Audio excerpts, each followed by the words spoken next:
What is human destiny? Your destiny is to emerge into the greater community of worlds. This is a process that will take several centuries overall, but the change within the scope of your life will be very rapid, and the challenge to human society will be immense. Let us speak on this, for this concerns you and your purpose for coming into the world. Humanity will emerge into the greater community because it lives in the greater community. As human ascendancy has now become established on your planet, you will gain recognition in the greater community. You will become a force, not a great force, but a force nonetheless. You are now emerging out of your primitive cultures with great difficulty. You are seeking to associate with each other with great difficulty. Human history is like a shadow over the world, drawing people backwards, just like your personal history is a shadow over you, drawing you backwards. Destiny is what keeps everything moving forward. Destiny is what generates the motivation to create, to establish, to explore and to fulfill. There is a destiny for you, and there is a destiny for the world. Your destiny here is to find your purpose and to find your allies, those unique individuals who are here to help you fulfill that purpose. The world's destiny is to emerge into the greater community. This is where it is heading. It is going in this direction no matter what human society is doing. It must go in this direction. This represents the next stage of your life in the world. It is inevitable and inalterable.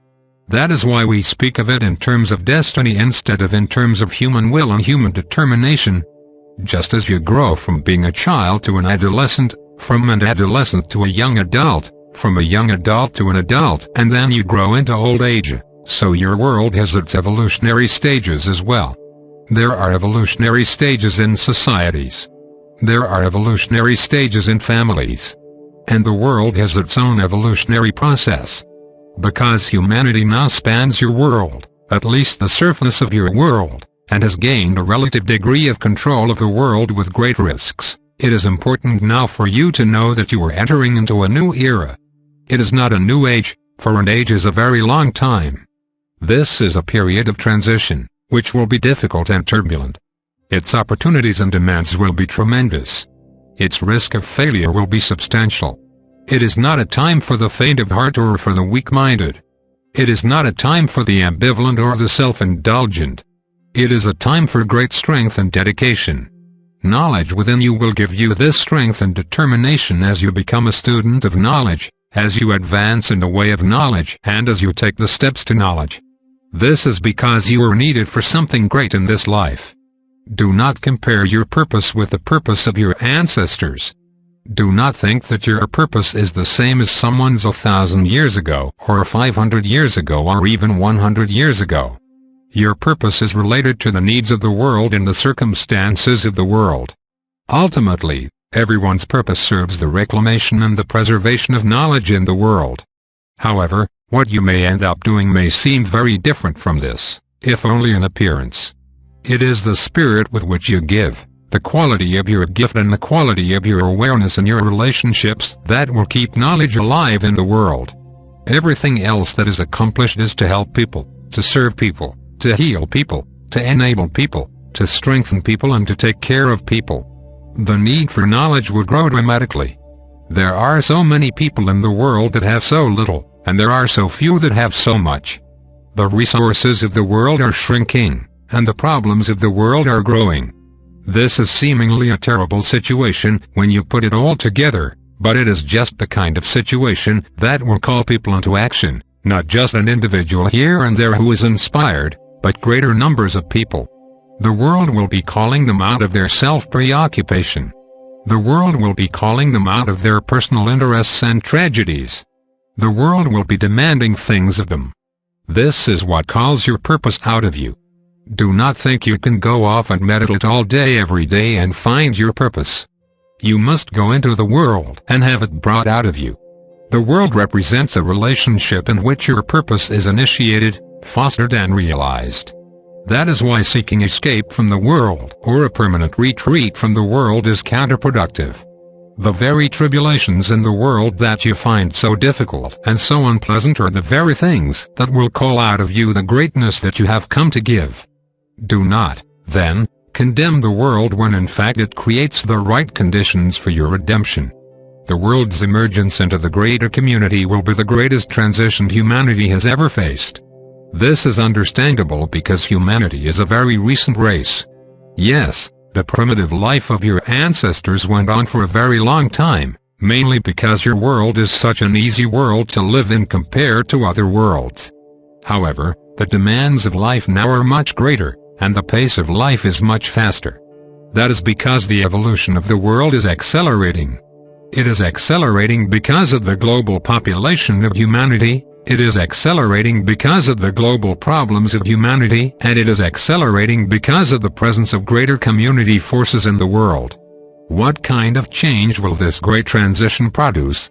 Fundamentally, it will change how people view their place in the world and their position in the larger arena of life called the greater community.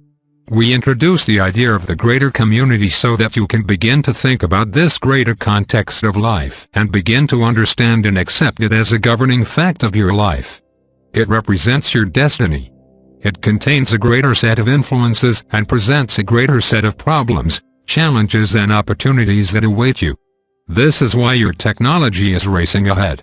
Some of this technology was introduced from the greater community in order to accelerate your development. Much of it was your own creation. It is headed in a certain direction. That is why you cannot stand still, confused about yourself, involved with your thoughts, lost in your wishes or buried in your fears. Life is moving quickly. You must move too. You must become attentive and aware. You must have an open mind, an attentive mind, a watchful mind and a careful mind, but not a fearful mind. As humanity's idea of itself changes, its social institutions and structures will change as well. Fundamentally, you will begin to see yourself as a member of your world, not simply as a member of a nation or of a group or of a religion or of a culture or of an extended family or of a political persuasion. All of these things will be overshadowed by the presence of the greater community, which will make them increasingly insignificant. As this realization is passed from one generation to another, national interests will change, with a greater emphasis on interdependence with other nations and on mutual survival and well-being. Indeed, even if greater community forces were not present in the world, the overshadowing of your world's problems would generate this. Only it would happen much more slowly and with less likelihood of a good result because humanity would fight against itself over who gets the last of the resources, who gets the last of the benefits, and who gets the greatest share and so forth. The evolution of the world is casting a greater shadow over humanity and a greater difficulty, but a difficulty that can redeem the world and unite its population, a difficulty that can put everyone in the same boat and give everyone the same problem. Where, then, will you look for help? You may look to God, but God will point you towards one another. Therefore, you must look towards one another. How can we work together? How can we work together to strengthen and to unify our race and to secure and to balance our world? This won't be merely an altruistic wish. It will become a vital necessity. It will be something everyone has to think about. And those who refuse to do so will work against humanity at large and will generate conflict and discord. This is why you must be forward-thinking now and not backward-thinking. You must not think about preserving the securities and the ideals that you have clung to before. You must keep pace with life in order to benefit from life and to give to life. In this way, you will not become one of life's casualties but one of its benefactors. In this way, your vital years will be given in service to the progress of the world, rather than being a hindrance to this progress. Many people and even nations of people will struggle against the change that is coming. They will try to preserve their interests and identities to the exclusion of the world's interests and identity. This will produce great friction. However, as your world community slowly comes together, with much discord, there will be a greater feeling of consensus. World opinion will have greater and greater impact, even before a world government is established. World government is inevitable. It will happen. It will happen in order to regulate commerce. It will happen in order to prevent crime and starvation. It will happen in order to preserve the environment which different nations share. It will happen in order to regulate the quality of the larger natural resources which everyone shares, like water and air. The creation of world government will be difficult. It will be fraught with great tribulation and conflict. But it will happen because it is your destiny. If you fail in this regard, you will fail even to meet your world's needs, and this will overtake you in time. You cannot afford this, and you know it. This is a great opportunity for people to step beyond their personal interests and to gain a greater perspective on life, and with it a greater sense of purpose.